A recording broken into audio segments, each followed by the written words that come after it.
So my number 10 is Oh. K2.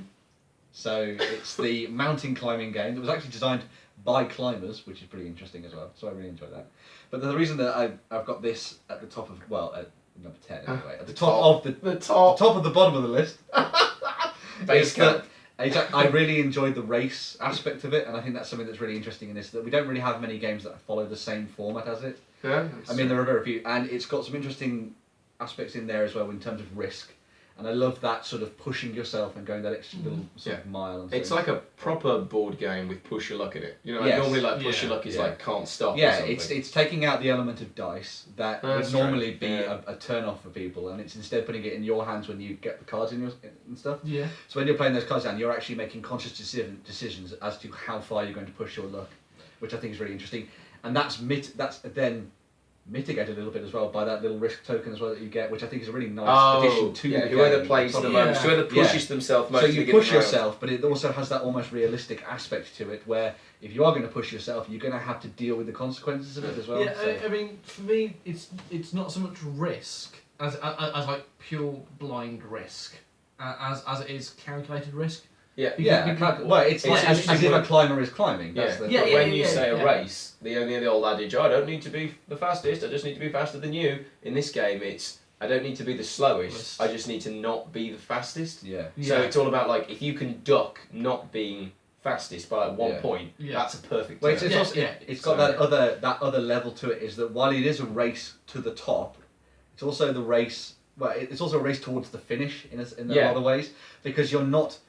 You can try and get to the top, but the fact that you're But if trying you to go, you've die- got to try and get back down again afterwards Yeah. as well. Yes. Yeah. And if you can't do that, then those people who have mitigated it a little bit and sort of sat in the middle, maybe they're going to come out on top as well. So I really like that bit as well. Yeah, so I guess it's like if you're in a casino and like it's like gambling, making a lot of Yes. money, but then you've actually got to get out the casino. Yes. Do you know what I mean? With that, like, Yeah. no, it's a really cool game. It's got like a nice amount of interaction as well, because there's Yeah. not too much, but it's when it's like how much is Ben going to push himself this turn? Yeah. Can I? Is he going to go into the spot that's going to mean I have to sit at this altitude? And it's Another thing that I really like about it as well is that they've managed to make it so that it works with a decent range of players as well. Yeah, So yeah. you can play it with 2 and it works equally well with 5, because the way they've scaled the positions. scaled. the way they've worked out where people can go on the mountain and how many people can sit in different Yeah. positions and stuff like Yeah. that. So it actually works quite nicely. And the other thing as well is it's actually very hard. Yeah. Like, it's a difficult Yeah. game. It's You not can an easy very game. easily, in your first time playing K2, come out of it and be dead. Yeah, at because the end we of all it. like the first time we played.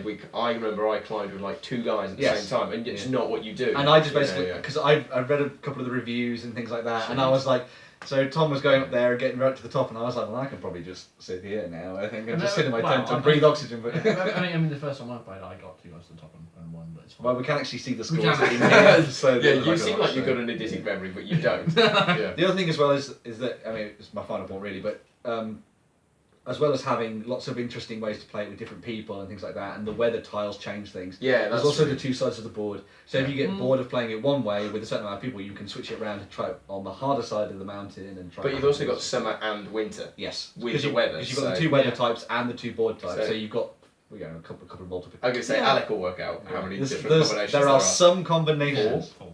There Four. are 4 Two of each, combinations. yes. Which I guess Yeah. 4 with like different numbers of players, which really changes the game. You know. Yeah. Yeah. There is a nice amount of luck in it as well, because like you've got to think like you could push and then the weather might not go right, or you could push and then not draw the right cards. But once you've played the game a few times, you are kind of like, oh, I haven't seen my 3 yet, so it's Yeah. yet to come out my deck, or I haven't got any more acclimatization cards. I really need Yeah. to make sure these guys are. Well, that's an aspect of it that I really enjoy as well, because once you play, you can play it once, and you don't need to have a prior knowledge of exactly what's in your deck and things like that. Yeah. And you can get away with playing it and just going it forward. But once you've played it a couple of times, you'll know exactly the kind of cards you've got in your deck, and you can work out that, right, I've spent a lot of my acclimatization cards, as you say, and then I'm going to have to worry about that and maybe set up camp and stuff like that. And once you played it a few times as well, like the table knows that as well. Yes. Like, oh, I Yeah. know that Ben's played his 3, so Yeah. he's not going to be pushing to the peak this Yeah. turn, Yeah. so I can. Yeah, no, And it's got a really nice weight, sort of- like weight and yeah. length to it as well. You Yeah. know, like it's like just about under an hour. Yeah.